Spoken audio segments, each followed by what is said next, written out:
This is the Lone Crater YouTube. We hope this video helps. You begin by confirming the MacBook serial and the original purchase proof. Apple requires both for the only official unlock route. Next, call or message the Apple ID owner and tell them to sign into iCloud. Or use Find My on another device. Once done, ask them to remove this Mac from their account remotely. That immediately clears activation lock. Make sure you record the exact serial and the owner's consent. Apple support will ask for these when you contact them.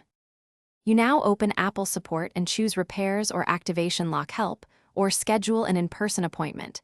This is necessary because only Apple can remove the lock. Provide your serial, original receipt, owner photo ID, and the signed consent if owner isn't present. This proves lawful ownership. Once you submit documents, Apple assigns a case number and may request additional verification. Keep communicating. Timely responses speed processing. Understand that this step exists to prevent theft and protect user privacy.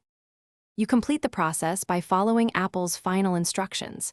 Either they remotely clear activation lock, or you bring the Mac for service where techs verify documents and finish the unlock. After completion, sign in with your Apple ID and set up as new. Make sure to save the case number and check status. It helps if there's a delay. If Apple denies the request, ask for a detailed reason and the appeals procedure. That gives you a clear path to resolve outstanding documentation issues. Thanks for watching. Consider subscribing if we helped you.